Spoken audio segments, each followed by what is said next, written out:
Ex-military man installs 178 antennas on his roof.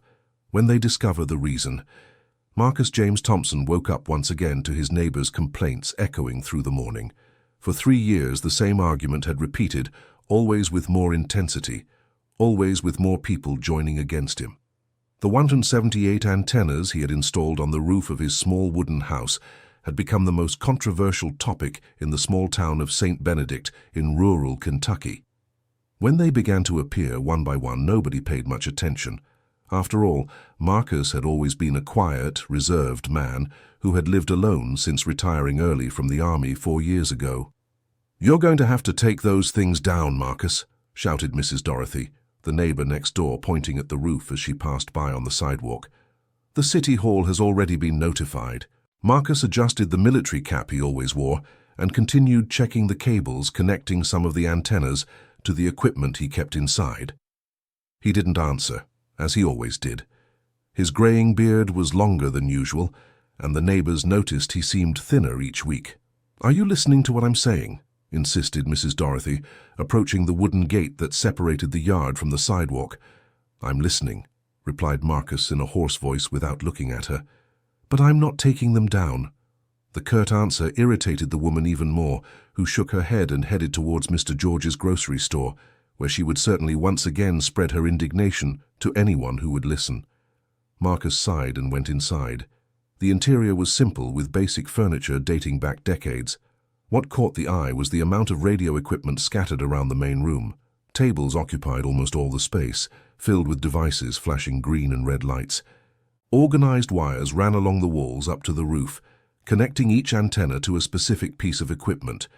At 6 o'clock sharp, Marcus turns on his equipment. It didn't matter if it was Sunday, a holiday, or a weekday. Always at the same time. Mrs. Patricia, who lived in the house across the street, had timed his routine many times. 6 o'clock he would start and continue until the early hours of the morning. Hello, this is W4MJT. Marcus spoke into the microphone with a firm voice, repeating the same protocol every night. "I am seeking information about a missing person. Name, Brandon Thompson, 29 years old, 5'9", brown hair, scar on the right arm near the elbow."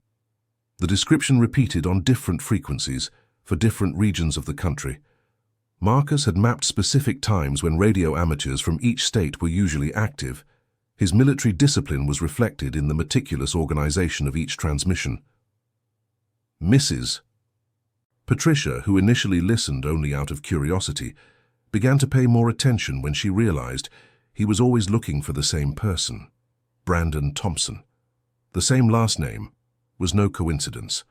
The following Thursday, the community's patience reached its limit. During the monthly Homeowners Association meeting, the antenna case was the first item on the agenda. "Folks, this has gone too far," said Tony, the association president. "The man has turned his house into a radio station, and the city hall does nothing.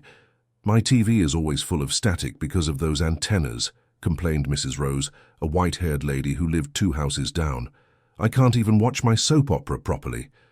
"And what about our property value?" added Derek, a young engineer who had recently moved to the neighborhood. "Who's going to want to buy a house near that eyesore?"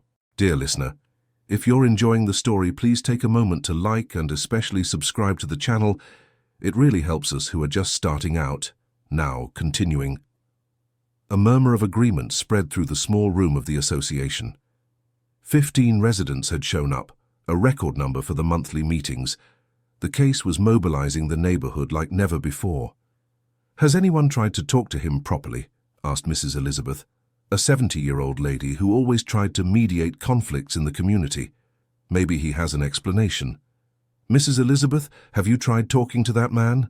replied Mrs. Dorothy. "He's tighter than a vault. He doesn't talk to anyone, stays locked in that house making radio noise all night." "I've lived next door to him for 5 years," added Mr. Anthony, a retiree who raised chickens in his yard. "The man was never very sociable, but after he started with those antennas, it got even worse. Lives like a ghost." Tony banged the gavel on the table, trying to organize the discussion. "Here's what we'll do. I'll go to the City Hall tomorrow and demand a position. If necessary, we'll go to the Federal Communications Commission too. There has to be some regulation for this. And if he doesn't cooperate, asked Derek. Then we'll see what legal measures we can take, Tony replied firmly. While the meeting was happening 2 streets away, Marcus was in his usual routine. At 6 in the evening, he turned on the first piece of equipment and began his transmissions. Hello, this is W4MJT, looking for information about Brandon Thompson. But that night, something different happened. A voice replied from Los Angeles. Hello, W4MJT, this is W1FGH. I've been hearing you every night for 2 weeks. Is this Brandon a relative of yours? Marcus felt his heart race. For months, he had been making the same transmissions without receiving any relevant responses. He's my brother, he replied, trying to keep his voice steady. He disappeared 10 years ago. I understand, friend. I don't have specific information about him, but I know a network of radio amateurs here in Los Angeles that helps with missing persons. Can I pass your details to them? Please, Marcus almost whispered. Any information is welcome. I'll relay your request to the entire network here. If anyone knows anything, they'll get in touch. Hang in there, buddy. Thank you very much, said Marcus, and for the first time in years a small smile appeared on his face. On Friday morning, Tony kept his promise and went to the City Hall. He met with Dr. Martin, the Public Works Secretary, who was familiar with the antenna case. Tony, we've analyzed the situation several times, explained the Secretary, adjusting his glasses. Technically, what he's doing isn't illegal. They're amateur radio antennas, an activity regulated by the Federal Communications Commission. But what about the visual pollution and the interference with the neighbors' televisions? For visual pollution, we'd have to prove it's significantly affecting the urban landscape. As for interference, that's a matter for the Federal Communications Commission itself. Tony left the City Hall frustrated. The problem didn't have an easy solution as he had imagined. That afternoon, Mrs. Elizabeth decided to take a different approach. Instead of joining the chorus of complaints, she went to Marcus's house. She knocked gently on the gate. Marcus appeared at the window, surprised. He wasn't used to receiving visitors. Good afternoon, Mr. Marcus, said Elizabeth with a gentle smile. May I speak with you for a minute? After a few seconds of hesitation, Marcus opened the gate. Of course, Mrs. Elizabeth. Mr. Marcus, I know the neighbors have been complaining about your antennas, but I wanted to understand better. Are you a radio amateur? Marcus nodded, still wary. Yes, I am. I have a license from the Federal Communications Commission, all legal. And do you need so many antennas? Marcus looked at the roof of his house, where the 178 antennas created a unique landscape on the street. For a moment, his expression softened. Each one has a specific function, he explained, his voice carrying a sadness Mrs. Elizabeth hadn't expected. I'm looking for someone. Looking for someone. My younger brother, Brandon. He disappeared 10 years ago during a military operation. Mrs. Elizabeth felt her chest tighten. She had 2 sons and couldn't imagine the agony of losing one of them without knowing what happened. And these antennas help in the search? Each one is directed at a specific region of the country, Marcus explained, pointing to different sets of antennas. I transmit information about him at times when I know radio amateurs in each region are usually listening. It's the only way I've found to keep looking. Mrs. Elizabeth remained silent for a few moments, processing the information. And the 178 antennas, does that number have any specific meaning? Marcus hesitated before answering. It was 178 days I spent searching for him in the region where he disappeared, before we were forced to abandon the search. Each antenna represents one of those days. The revelation left Mrs. Elizabeth moved. She lightly touched Marcus's arm. Mr. Marcus, have you explained this to the neighbors? What for? Marcus shrugged. They just want me to take the antennas down. They won't understand. You might be mistaken. We're all parents here in the neighborhood. I think they would understand. Marcus shook his head. I prefer to keep it to myself, Mrs. Elizabeth, but I appreciate the visit. When Elizabeth arrived home, she found her husband, Mr. Peter, reading the newspaper on the porch. So, did you manage to talk to Marcus? I did, Peter. and I found out something that will impress you. Mrs. Elizabeth told her husband the whole conversation. Mr. Peter, who had always been against the antennas, became thoughtful. 178 days searching for his brother, he murmured. What suffering, Elizabeth. Now I understand why he's so closed off. He must carry a terrible pain.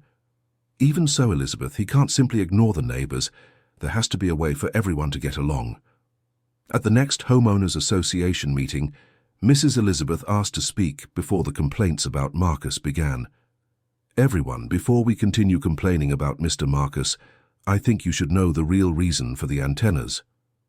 The murmuring stopped immediately. All eyes turned to Elizabeth. I spoke with him, and I found out it's not just a simple hobby. He's looking for his brother who disappeared 10 years ago. Disappeared how? Asked Mrs. Rose. During a military operation. His brother vanished and was never found. The antennas are to transmit information about him to radio amateurs across the country, in the hope that someone might have some information. Silence took over the room. Some people exchanged uncomfortable glances. And the number 178? Asked Derek, who had been one of the most critical. It represents the 178 days he spent searching for his brother in person before giving up the physical search. Mrs. Rose brought her hand to her chest. My goodness, what suffering. Even so, interrupted Tony, that doesn't solve the problem of interference with the TVs and the visual pollution. Tony is right, agreed Mr. Anthony. It's a sad situation, but it can't harm the rest of the neighborhood. But now we understand it's not just stubbornness on his part, pondered Elizabeth. Maybe we can find a solution that works for everyone. What kind of solution? Asked Derek. I don't know yet. But I think it's worth trying to talk to him again now that we know the story. The meeting ended without a definitive decision, but the tone had changed. The resentment gave way to an attempt at understanding. 2 days later, on Tuesday, something unexpected happened. During one of Marcus's nightly transmissions, a familiar voice responded, Hello, W4MJT, this is W3ABC from Miami. I received information about your search through the amateur radio network. Marcus immediately straightened up in his chair. Of course, my friend, go ahead. I have a contact here in Miami who works with missing persons. She told me that 2 years ago she had a similar case. A young man who matched the description you always broadcast. Marcus's heart began to beat faster. Can you give me more details?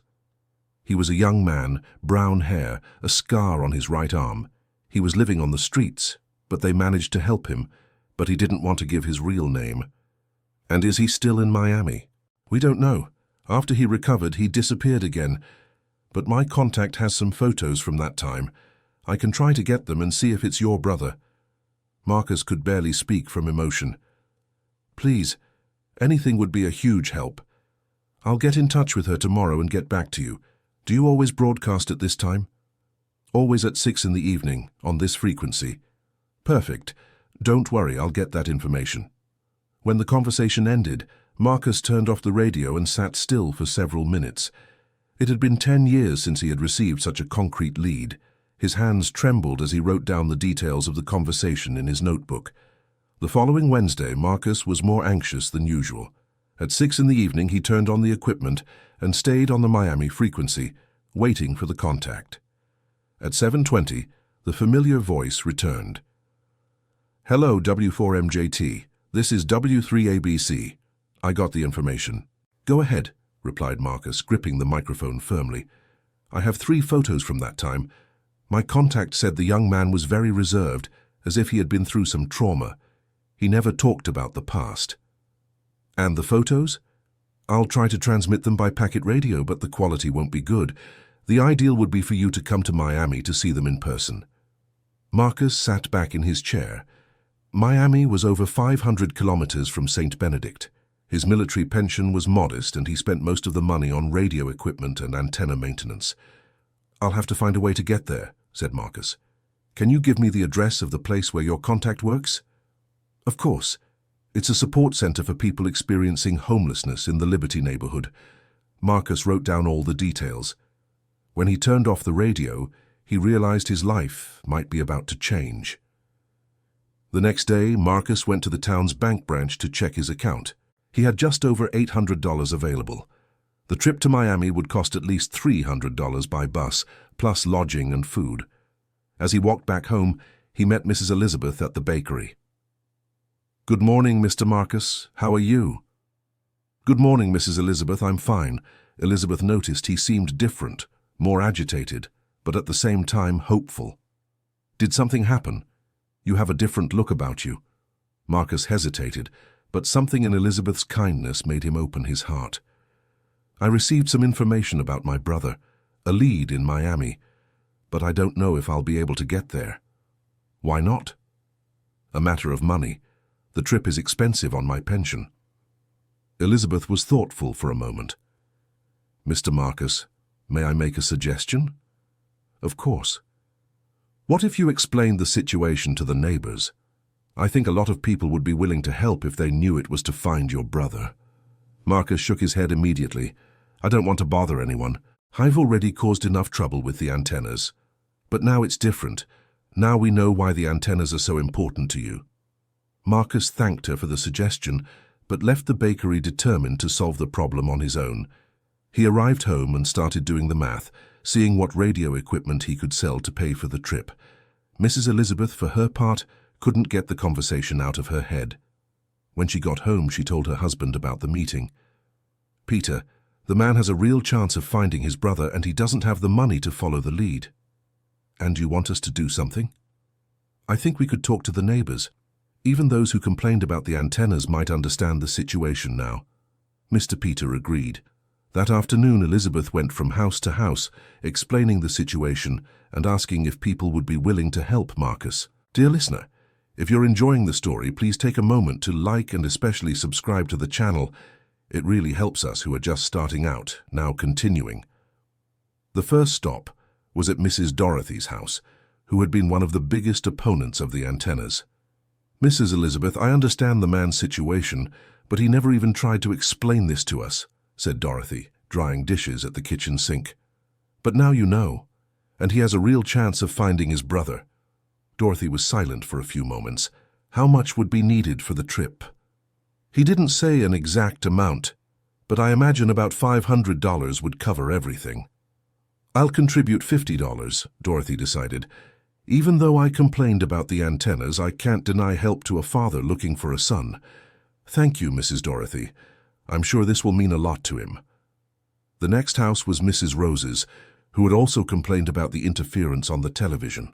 "Elizabeth, what a difficult situation," said Rose, offering a small coffee. "Losing a child like that, I can't even imagine." "So you would help?" "Of course. I'll give $40. It's what I can do without tightening the budget too much." Elizabeth's informal campaign continued through the afternoon. Derek, the engineer, contributed $100. Mr. Anthony gave $30. Other neighbors offered smaller amounts, but everyone wanted to participate. By the end of the day, Elizabeth had raised $420. "Peter, look," she showed her husband. "The neighbors who complained the most about the antennas were the ones who contributed the most." It's the community spirit, Elizabeth. Deep down, everyone cares about their neighbor. Elizabeth decided to wait until the next day to look for Marcus. She wanted to be sure she had gotten enough for the trip. On Friday morning, she went to Marcus's house. She found him in the backyard, taking down one of the smaller antennas. "Good morning, Mr. Marcus. May I come in?" Marcus stopped what he was doing, surprised. "Of course, Mrs. Elizabeth. Did something happen?" "Actually, yes. Yesterday I talked to the neighbors about your trip to Miami." Marcus's face closed off immediately. "Mrs. Elizabeth, I said I didn't want to bother anyone." "I know, but just listen. The neighbors took up a voluntary collection to help you." Elizabeth took an envelope from her pocket and handed it to Marcus. $420. We collected this yesterday afternoon." Marcus looked at the envelope in disbelief. "This can't be right. The neighbors hate me because of the antennas." "They don't hate you, Mr. Marcus.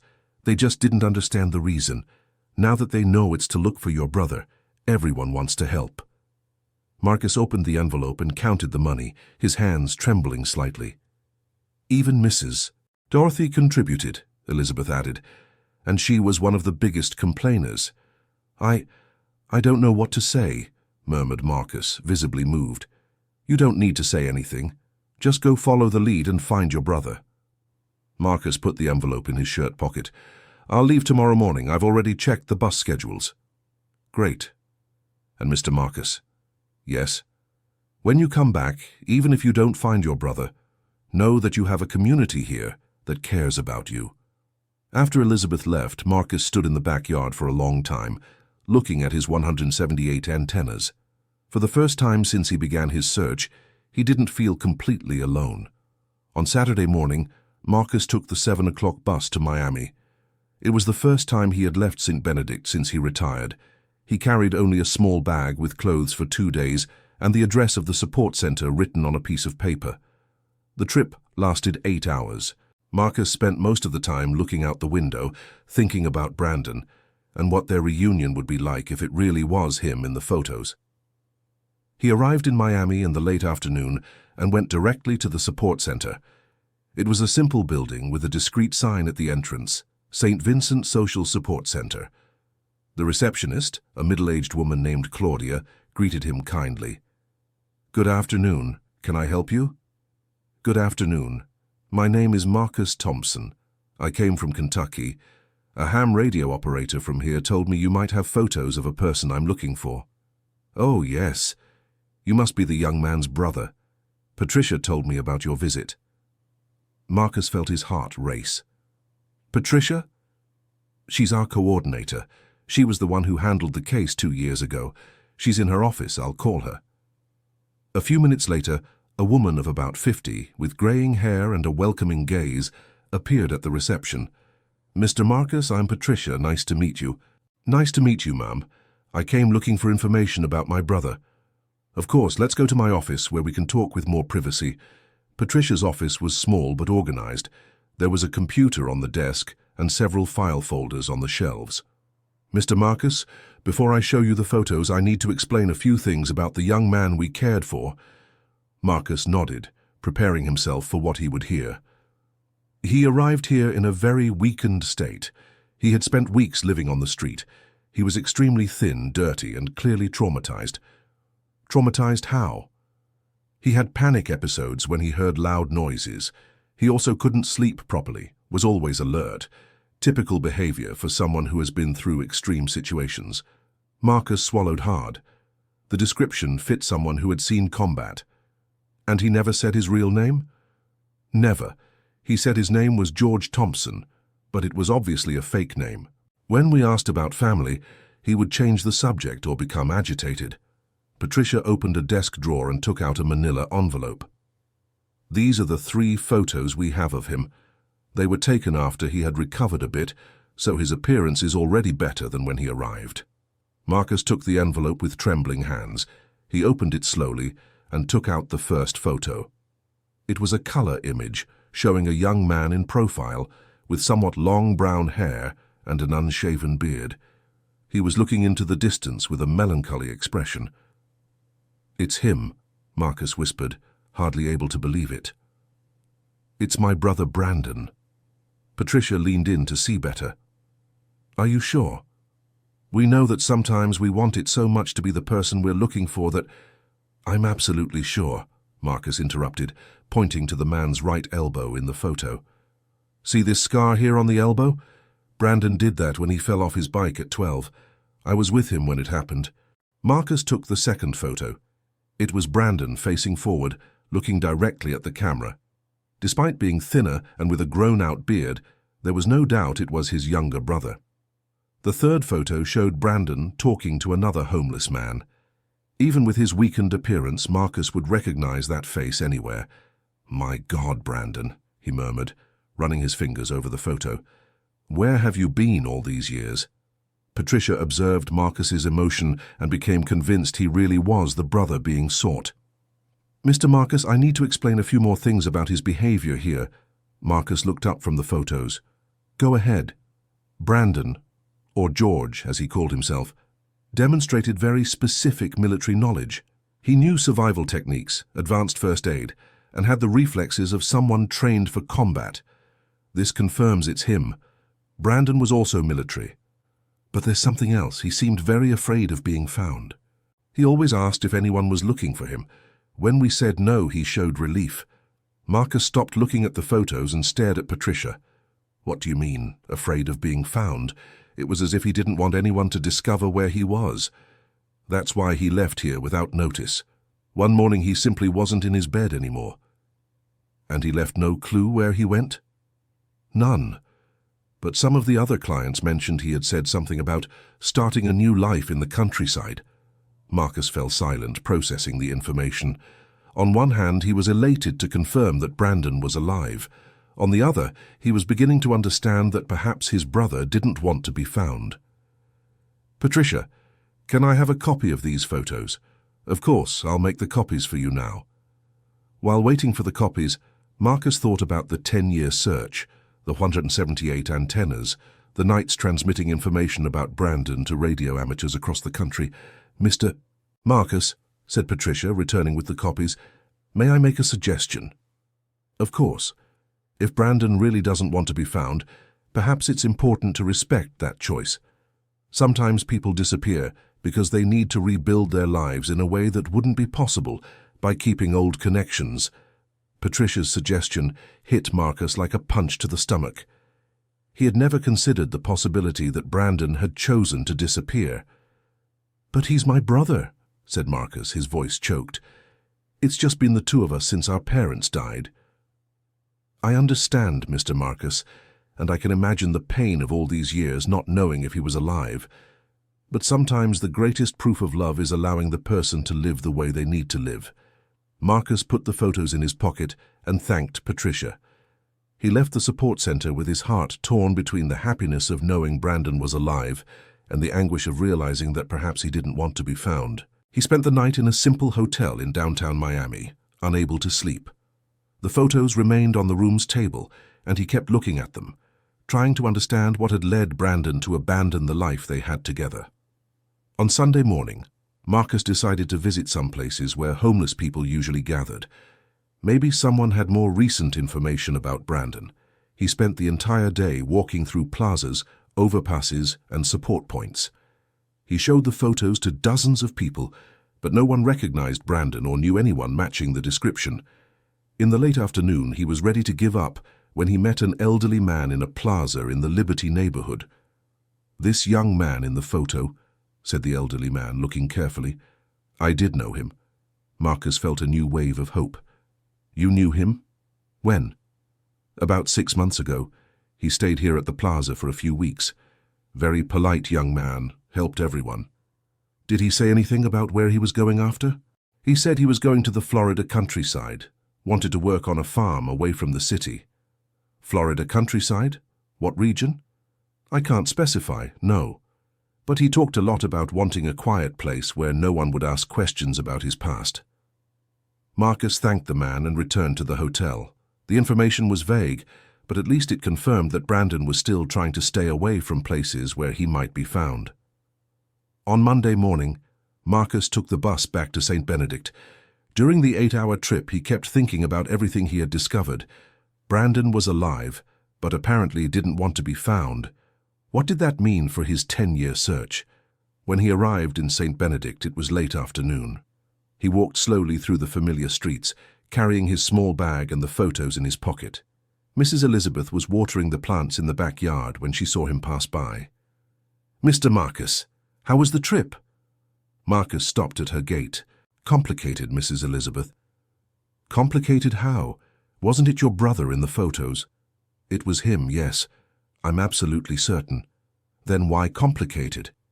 Marcus hesitated, but decided to share his findings. It seems Brandon doesn't want to be found. He hides on purpose, uses a fake name, and always runs away when someone might discover who he really is. Mrs. Elizabeth invited Marcus inside for a coffee. Mr. Peter was watching television in the living room and greeted Marcus with a wave. Mr. Marcus, said Elizabeth, serving the coffee, may I ask something personal? Go ahead. Did you two fight before he disappeared? Did something happen between you? Marcus shook his head. We never fought. Brandon was always my younger brother. I always looked after him. When our parents died, I was 25 and he was 15. I practically raised him. And was he happy around the time he disappeared? Marcus became thoughtful. Now that you ask, Brandon never really liked military life. He joined because I encouraged him, said it would be good for discipline and give him a better future. I see. But he was always more artistic, you know. He liked to draw, play guitar. He wasn't the military type. Elizabeth nodded, beginning to understand the situation. Mr. Marcus, is it possible Brandon used the accident to leave a life that didn't make him happy? The question hit Marcus squarely. He had never considered that possibility. Are you saying he might have faked his own disappearance? I don't know, but from what you've told me, it seems he's actively avoiding being found. That's not the behavior of someone who was separated from their family against their will. Marcus fell silent, stirring his coffee without drinking it. If that's the case, then I've spent 10 years looking for someone who doesn't want to be found. And would that be a bad thing? Asked Elizabeth gently. How so? Well, now you know he's alive, he's safe, and he's apparently built the life he wanted. Isn't that what matters? Marcus was confused. For 10 years, his only goal in life had been to find Brandon. The possibility that Brandon was fine, but simply didn't want contact, changed everything. I need to think about this, said Marcus, standing up. Thank you for the coffee, Mrs. Elizabeth. Mr. Marcus, just one more thing. Yes? Regardless of the decision you make about continuing to search, know that the neighbors deeply respect what you did for your brother. 10 years of dedication. That shows your character. Marcus thanked her and went back home. Upon entering, he looked at all the radio equipment spread across the room. The blinking lights on the equipment, which once represented hope, now seemed to question his very existence. At 6 in the evening, Marcus did not turn on the equipment. For the first time in 4 years, he left the radio silent. He sat on the back porch and looked at the 178 antennas on the roof. Each one represented a day of desperate searching for Brandon in the military region where he had disappeared. Now each antenna also represented a day when Brandon might have been trying to escape that very search. On Tuesday morning, Marcus woke to voices in the front yard. Through the window, he saw Mrs. Dorothy talking with Mrs. Rose near his gate. He arrived yesterday afternoon, but he didn't turn on the radios, Dorothy was saying. Do you think he found his brother? Asked Rose.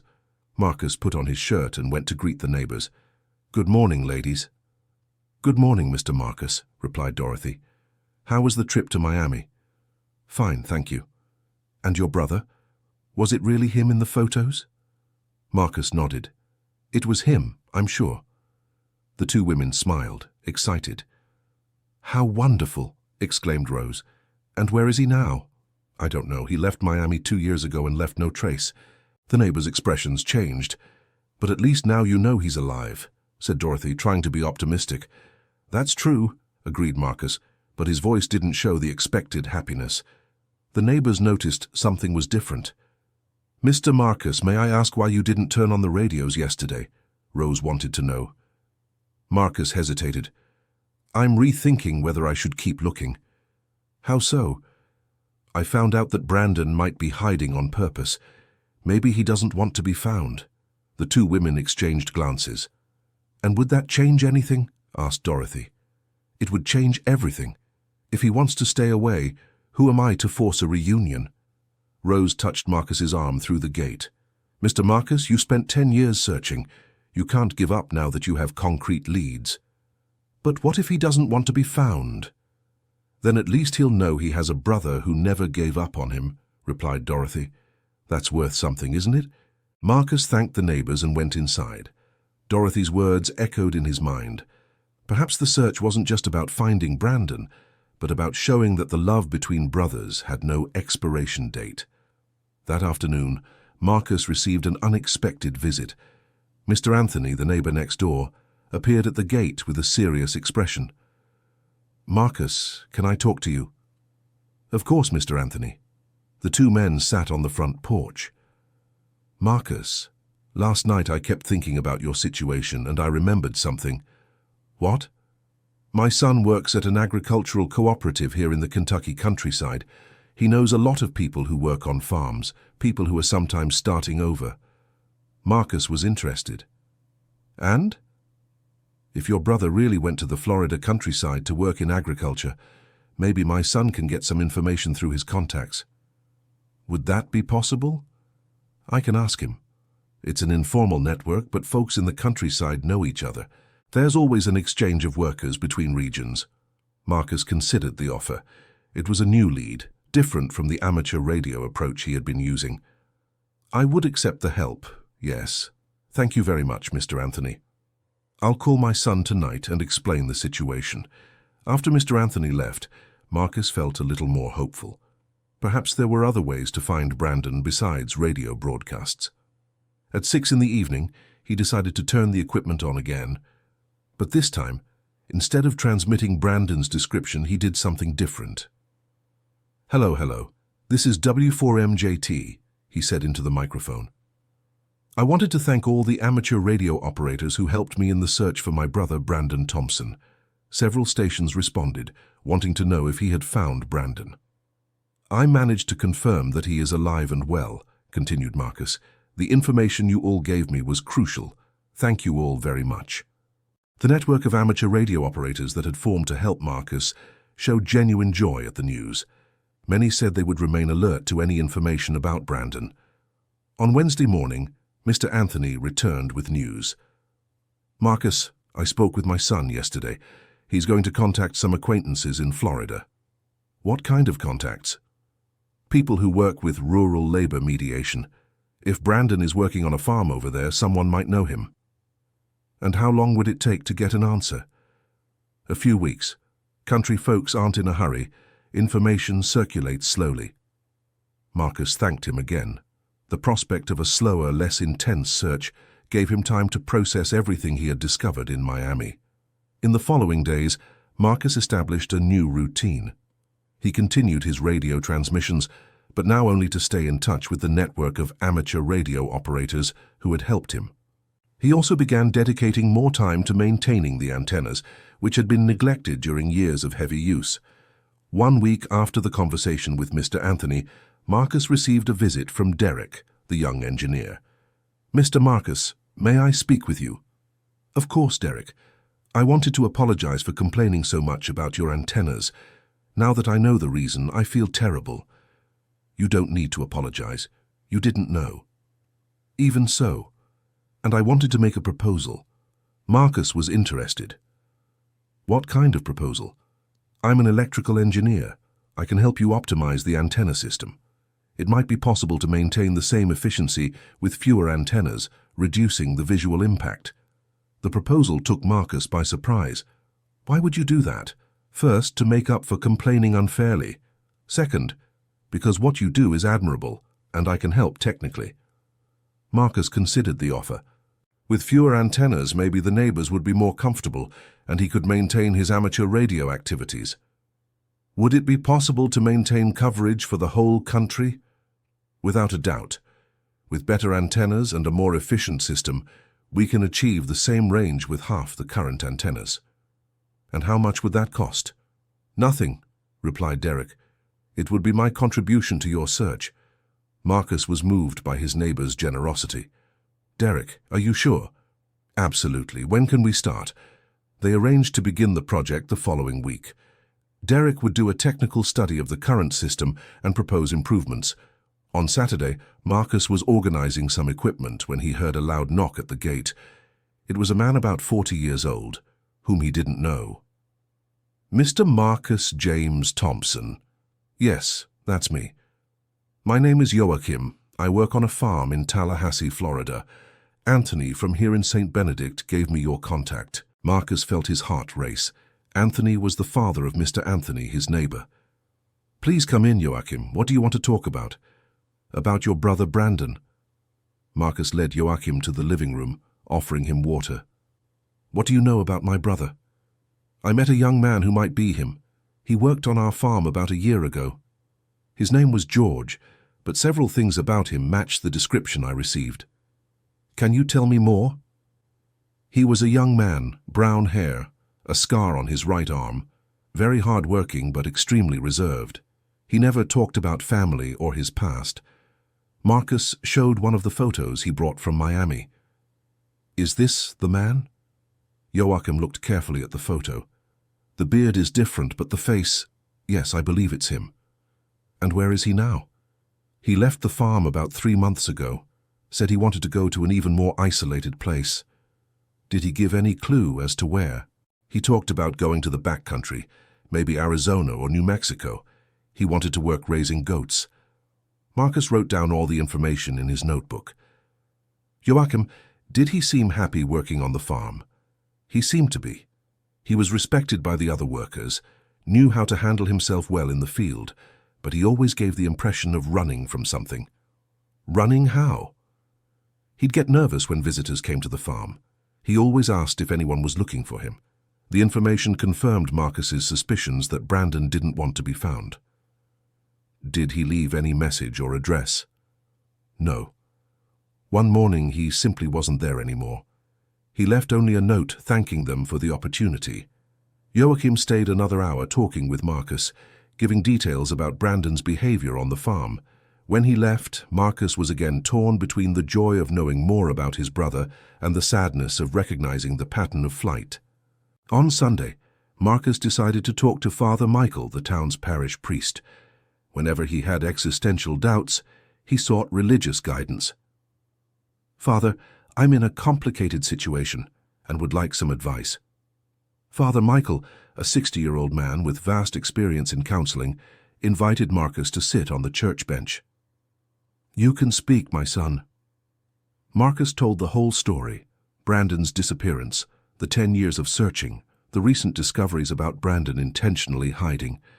And now I don't know if I should keep looking or respect his choice to stay away. Father Michael was silent for a few minutes, reflecting. Marcus, can I ask you a question? Of course. Are you looking for Brandon for his own good or for your own good? The question caught Marcus off guard. What do you mean? I mean, do you want to find him because he needs help, or because you need to know that he's okay? Marcus became thoughtful. At first, I thought he was in danger, lost, needing help. Now I know he's fine, but I still want to find him. Why? Because he's my brother. We're family. Father Michael nodded. I understand. But sometimes the greatest proof of family love is to respect a person's choices, even when we don't understand those choices.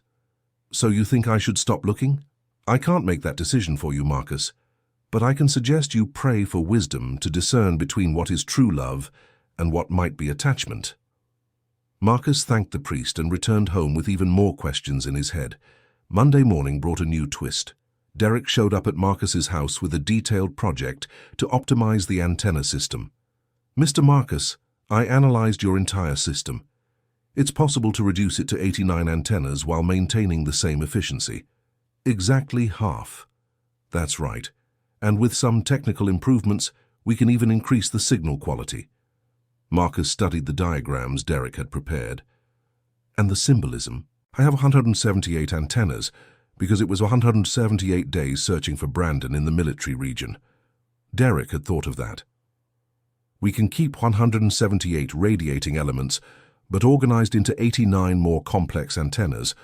That way we preserve the symbolism while reducing the visual impact. The solution was ingenious. Marcus was impressed with Derek's care in preserving the emotional meaning of the antennas. When can we start?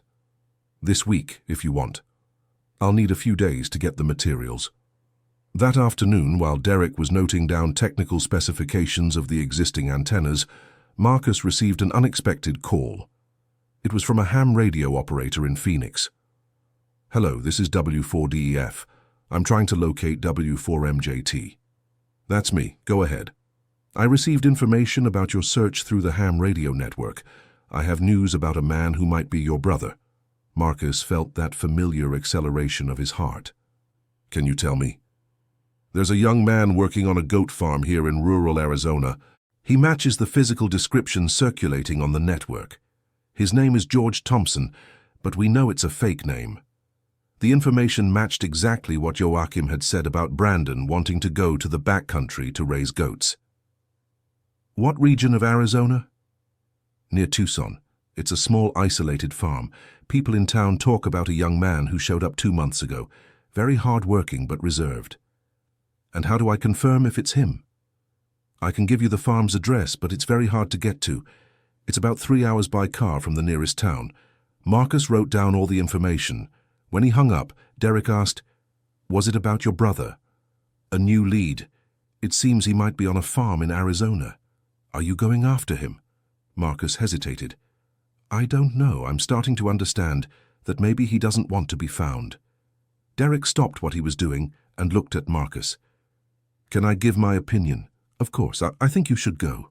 I think you, even if it's just to make sure it's truly his choice to stay away. But if it is him, and if he confirms he wants to be isolated, then you respect it." Derek's suggestion made sense. Marcus needed a definitive meeting to put an end to his doubts. "You're right.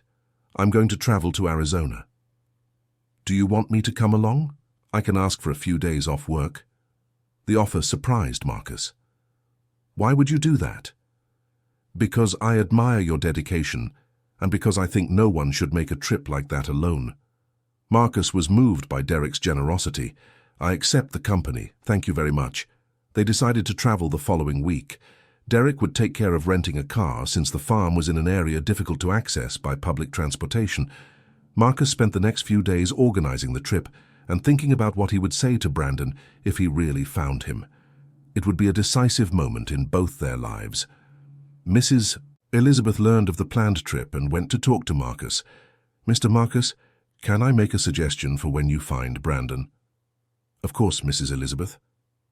"Don't pressure him to explain why he left. Let him speak if he wants to. Sometimes we pressure people and they pull away even more. You're right, I'll try to just show him that I care about him. And take something that reminds you of your childhood, a photo, some object. It might help break the ice." Marcus remembered a photo of the two of them as children, playing in the backyard of their parents' house. He put the photo in his wallet to take on the trip. On the eve of their departure, Marcus made his last radio transmission before the trip. Hello, this is W4MJT. I wanted to inform the network that I'll be off the air for a few days. I'm following up on the lead I received about my brother Brandon." Several stations responded, wishing him good luck. The ham radio network had become a true family to Marcus over the years. "Whatever the outcome," Marcus continued, "I want to thank everyone for your help and solidarity. You've turned a solitary search into a collective effort." When he turned off the radio that night, Marcus looked once more at his 178 antennas.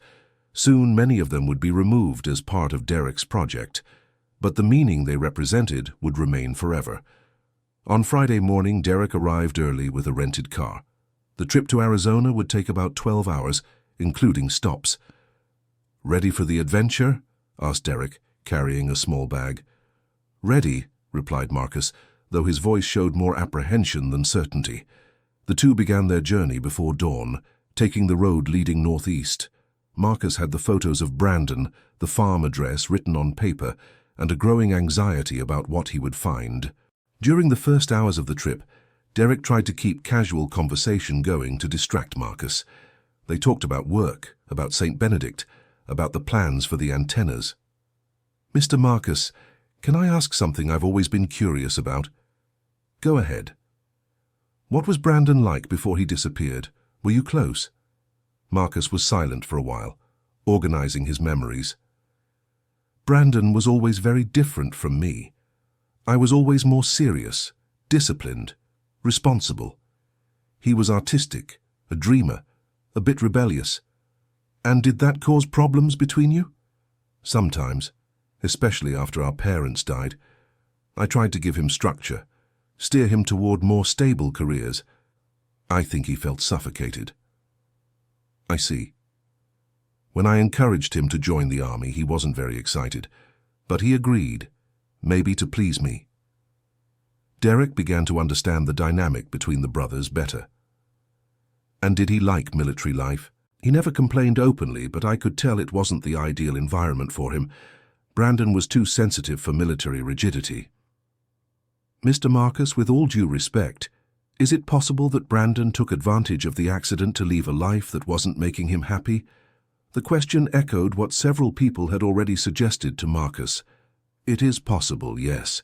Today I understand that perhaps I was too controlling, trying to mold him in my image."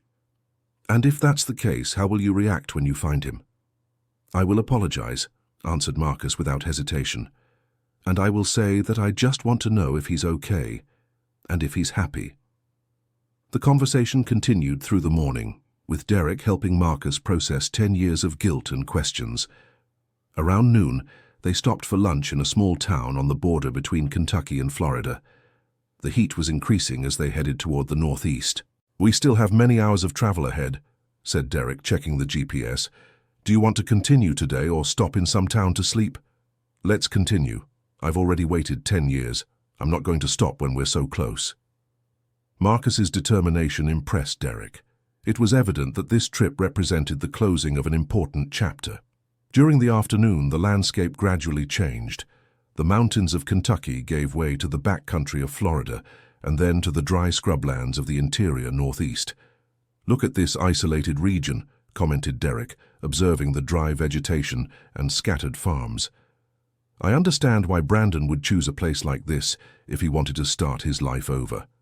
Marcus agreed. The loneliness of the landscape matched someone who wanted to stay away from past connections. In the late afternoon, they arrived at the town nearest to the farm where Brandon supposedly worked. It was a small town with no more than 5,000 inhabitants. They stopped at the gas station to ask for directions to the farm. I know it, said the attendant, a young man. It's about 50 kilometers from here, down a dirt road. It belongs to the Oliver family.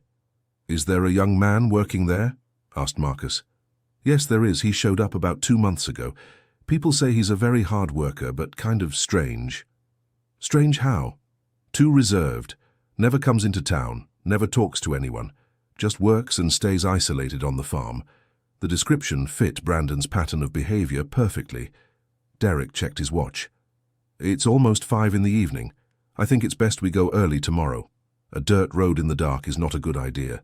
Marcus wanted to go immediately, but recognized Derek was right. They looked for a simple inn in the town. That night, Marcus could barely sleep. He kept imagining what the reunion with Brandon would be like. What would he say? How would Brandon react? Derek was also anxious. He had never been part of something so emotionally intense. Mr. Marcus, can't you sleep? No, I keep thinking about how tomorrow will be. Do you want to talk about it? Marcus sat up in the bed of the simple inn room. Derek, what if Brandon gets angry with me for having found him? Then you explain that you just wanted to know if he's okay. And if he asks me to leave and never look for him again? Then you respect his request. But will I be able to, after 10 years of searching? Derek sat on the other bed facing Marcus.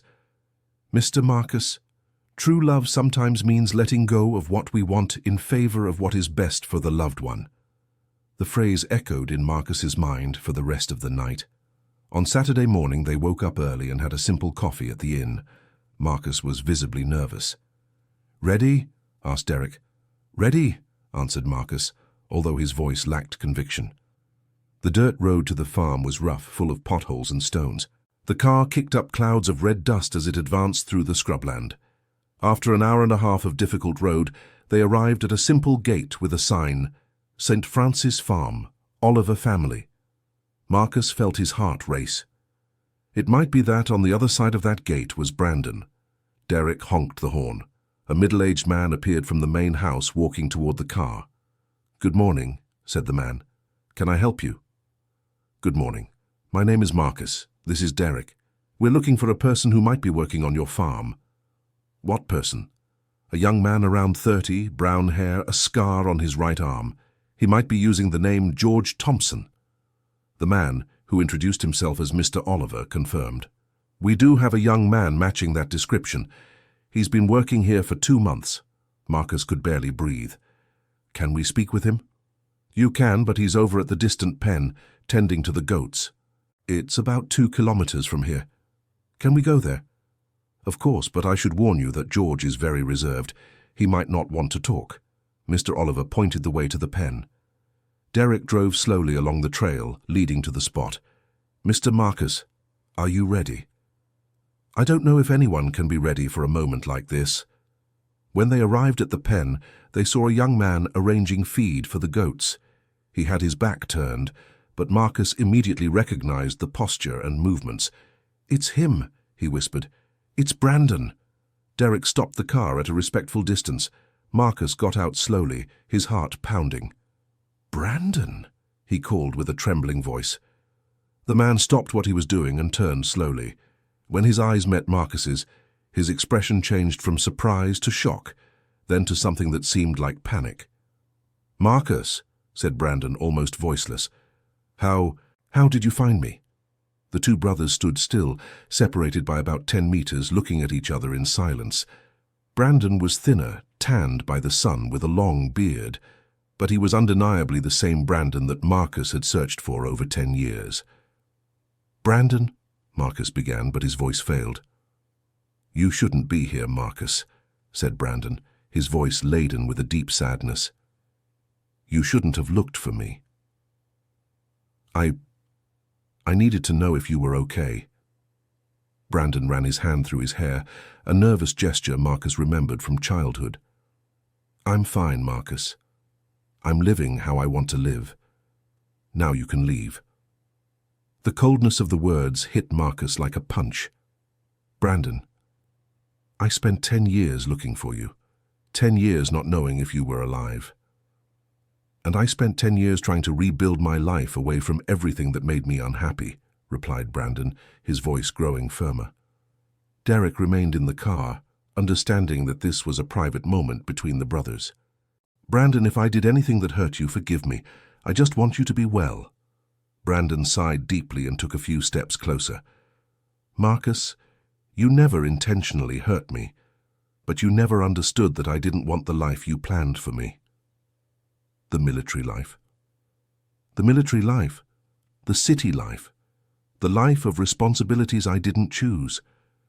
When the accident happened during the operation, I saw an opportunity to start over being who I really am. Marcus felt a stab of guilt. "You faked your own disappearance?" "I didn't fake it. The accident really happened. I really was lost for weeks. But when I had the chance to come back, I chose not to." "Why? I'm your brother. I love you." Brandon moved closer, his eyes filling with tears. "I know you love me, Marcus. And I love you too. But your love always came with conditions. You wanted me to be disciplined like you, responsible like you, to have the same dreams as you." Marcus felt the words as true accusations. "Brandon, I only wanted the best for you. I know. But what you thought was best for me wasn't what made me happy." The two were silent for a few moments. "And now," asked Marcus, "are you happy here?" Brandon looked around at the goats, at the arid landscape, at the simplicity of the farm. "I am at peace, Marcus.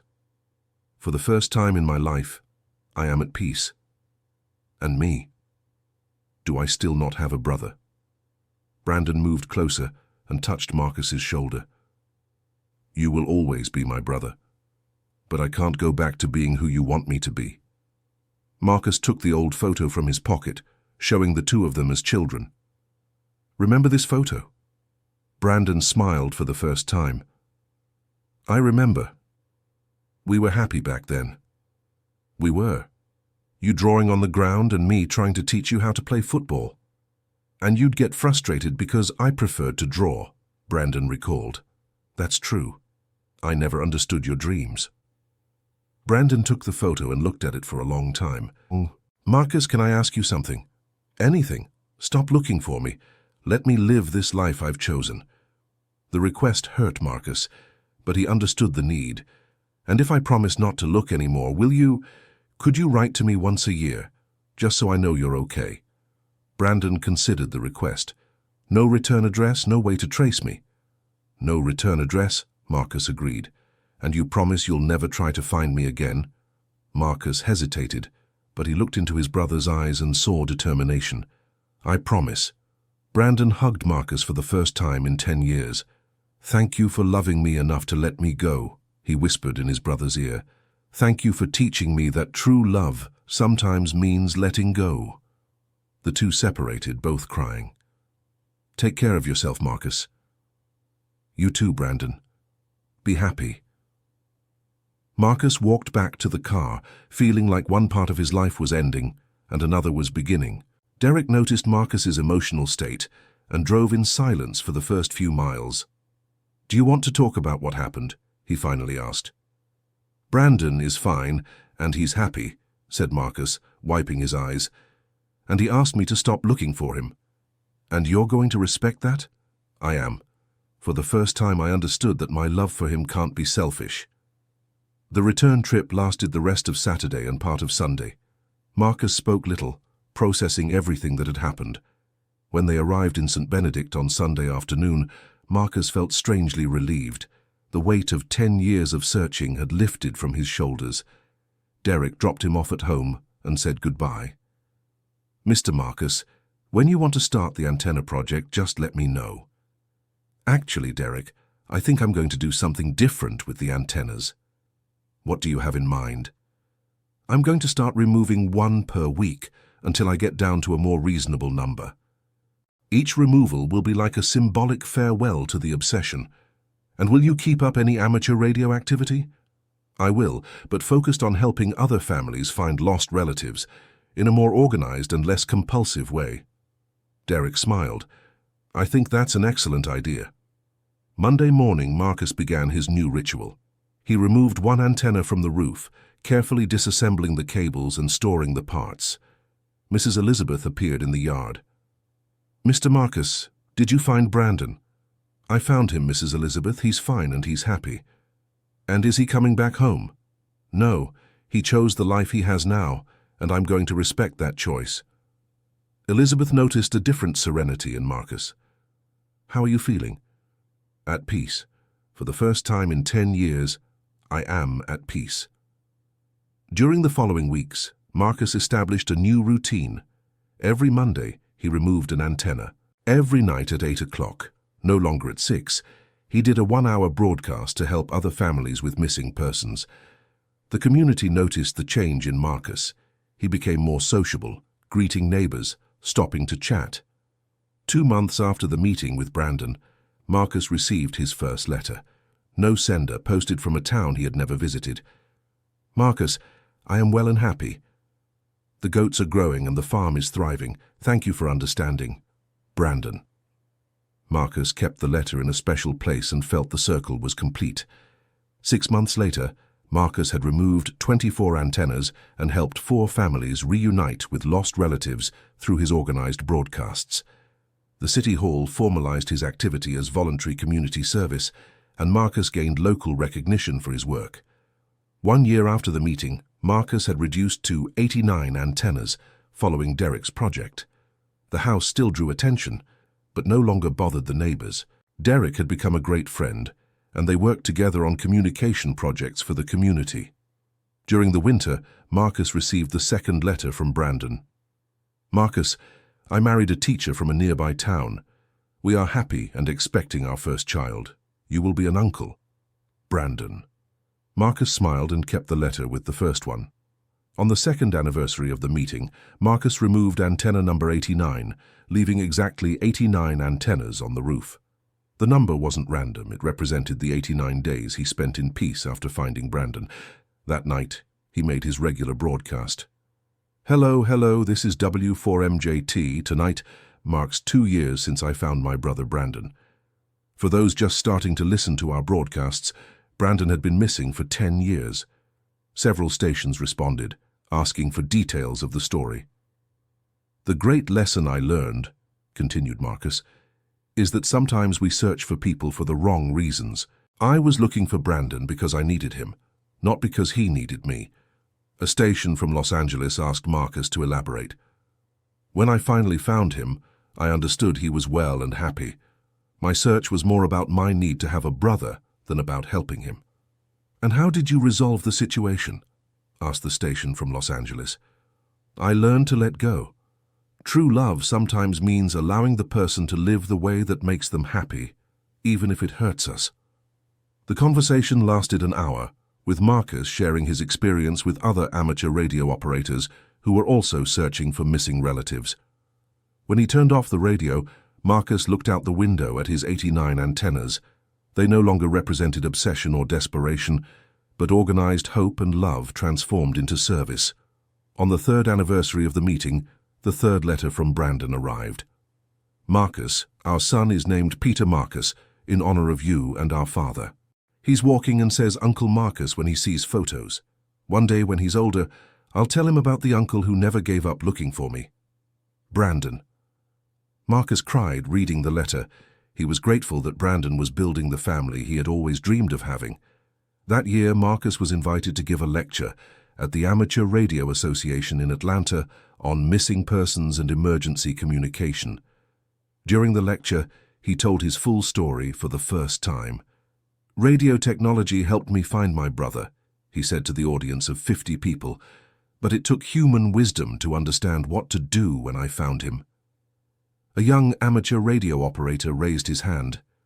And if you hadn't found Brandon, would you have kept searching forever? Excellent question, replied Marcus.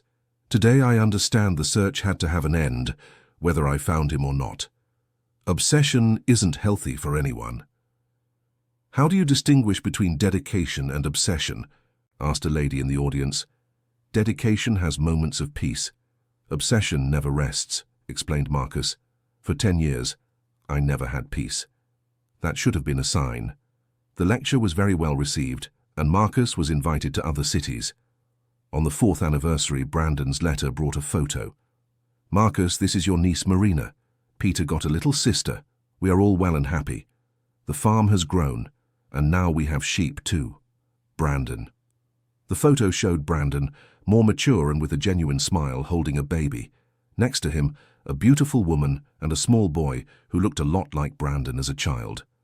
Marcus framed the photo and placed it in the living room next to the radio equipment. Mrs. Elizabeth, who now visited Marcus regularly, admired the photo. What a beautiful family, Mr. Marcus. It really is. Brandon found the happiness I never knew how to give him. But you gave him something very important, the love that allowed him to choose his own path. On the 5th anniversary, Marcus organized a special event. He invited all the neighbors, Derek, Father Michael, and several amateur radio operators for a celebration at his home. I am celebrating 5 years of peace, he explained to the guests. 5 years since I learned that to love sometimes means letting go. During the event, the annual letter from Brandon arrived. Marcus, Peter is 4 years old and always asks about the uncle who lives far away. Marina is already crawling. We are planning to build a school on the farm for the children in the region. You taught me that love is service, and I am applying that lesson. Brandon. Marcus read the letter aloud to the guests. My brother is doing what he was always best at, said Marcus, moved. He's taking care of people in his own way. Tony, the president of the Residents Association, stood up. Mr. Marcus, on behalf of the entire community, we want to thank you for turning a situation of conflict into a lesson of love and understanding. The party lasted until late, with Marcus sharing stories about Brandon as a child and about the families he had helped reunite through the broadcasts. On the 6th anniversary, Marcus had a surprise. Brandon's letter came with a drawing made by Peter. Uncle Marcus, Daddy said you have many antennas. I drew the antennas for you. Peter. The drawing showed a simple house with many lines coming out of the roof, representing the antennas. In the backyard, there were 2 figures that were probably Marcus and Brandon. Marcus laughed and cried at the same time. Peter had drawn what Brandon always did, express love through art.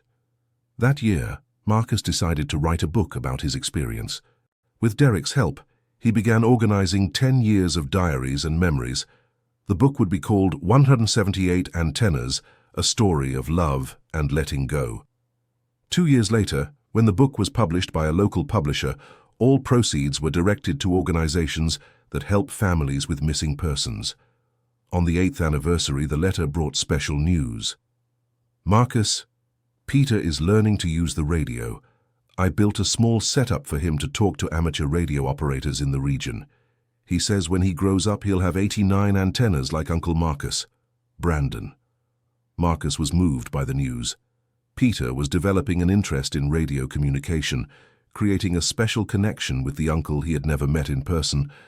That year, Marcus began broadcasting special programs for children interested in amateur radio. Every Friday at 7 in the evening, he taught basic radio concepts to young people in the region. On the 9th anniversary, the most special letter of all arrived. Marcus, Peter asked to write a little piece of this letter. He wants to meet Uncle Marcus. Not for us to live together or for big changes, but for a visit. What do you think? Brandon. Uncle Marcus, Daddy tells stories about you. I want to see the antennas and listen to the radio. Peter. Marcus read the letter several times. For 9 years he had respected the agreement not to seek out Brandon. Now, it was Brandon who suggested a meeting. Marcus wrote his first letter to Brandon. Brandon and Peter, it would be an honor to have you in St. Benedict. Whenever you want to come, I'll be here. Marcus. 3 months later, on a Saturday afternoon, Marcus heard the sound of a car approaching. Through the window he saw a vehicle stop in front of the gate. Brandon got out from the driver's side, more mature but still recognizable. From the other side, an 8-year-old child looked in awe at the antennas. Marcus came out of the house, his heart pounding. "Hello, Marcus," said Brandon, smiling. "Brandon." Marcus could hardly believe it. "Uncle Marcus," exclaimed Peter, running to Marcus. "How many antennas do you have?" 89, replied Marcus, crouching down to the child's level. "Wow, that's way more than I imagined." Brandon approached and hugged Marcus. "You haven't changed much," said Brandon. "Neither have you. You just look happier." "It's true. I found my place in the world." The visit lasted 3 days. Peter was fascinated by the radio equipment and made several transmissions under Marcus's supervision. Brandon talked at length with Marcus about the years of separation, without resentment or blame. "You know what makes me happiest?" said Brandon on the last night of the visit. "What?" "You found your own peace too. You turned your search for me into a way to help other people. I learned from you that love is service, not possession." On the morning of their departure, Peter gave a drawing to Marcus. "For Uncle Marcus of the 89 antennas and the big heart, Peter." The drawing showed Marcus surrounded by antennas with a big heart on his chest. "Can I come back on vacation?" asked Peter. "Whenever you want," replied Marcus. Brandon said goodbye with a long hug. "Thank you for letting me go, Marcus, and thank you for letting me come back. Thank you for teaching me that to love is to allow the other to be happy." After they left, Marcus stood on the porch looking at his 89 antennas. They no longer represented search or separation, but connection and transformed love. On the 10th anniversary of the meeting in Arizona, Marcus organized the biggest celebration of all. He invited the whole town to a party in the main square. During the party, he gave an emotional speech. "Exactly 10 years ago, I learned the greatest lesson of my life. To love sometimes means letting go. But I also learned that letting go doesn't mean abandoning. It means trusting." Brandon's letter that year was special. "Marcus, Peter wants to spend the July vacation with you. Marina, who is now 6, also wants to meet the uncle with the antennas. We are planning a 2-week visit. Do you think we can all fit in your house?" Brandon. Marcus immediately began preparations to receive Brandon's family. He fixed up the guest room and planned activities for the children. The 2-week visit was the best time of Marcus's life. Peter helped with the radio transmissions. Marina drew the antennas like her brother. And Brandon talked at length with Marcus about life, family, and happiness. "Marcus, can I tell you something I've never told anyone?" said Brandon one night while the children slept. "Of course. During all the years I was away, I always wondered if you were okay. I always wanted to write more letters, to tell you more about my life. Why didn't you?" "Fear of awakening in you the desire to look for me again." Marcus smiled. "I wouldn't have looked for you. I learned to trust in your happiness. I know that now, that's why I brought the children." Since that visit, the gatherings became annual. Brandon and his family always spent the July vacations with Marcus. Peter developed a true passion for amateur radio, and Marcus began teaching advanced techniques to his nephew. Marina preferred to draw the antennas and create stories about the conversations that fly through the air, as she said. Marcus, now over 60 years old, found in Brandon's family the completeness he had searched for all his life. His 89 antennas continued connecting people, spreading hope, and proving that true love does not possess or imprison, it liberates and welcomes.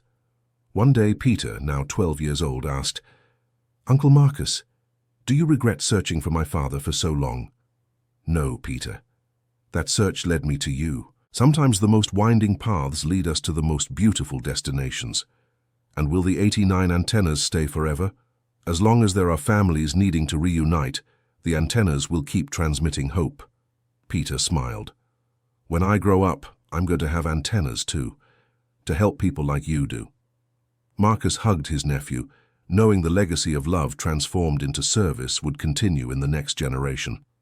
In that moment, looking at his 89 antennas against the St. Benedict sky, Marcus knew his life had found its true purpose: to connect hearts, reunite families, and prove that unconditional love always finds a way to reach those in need.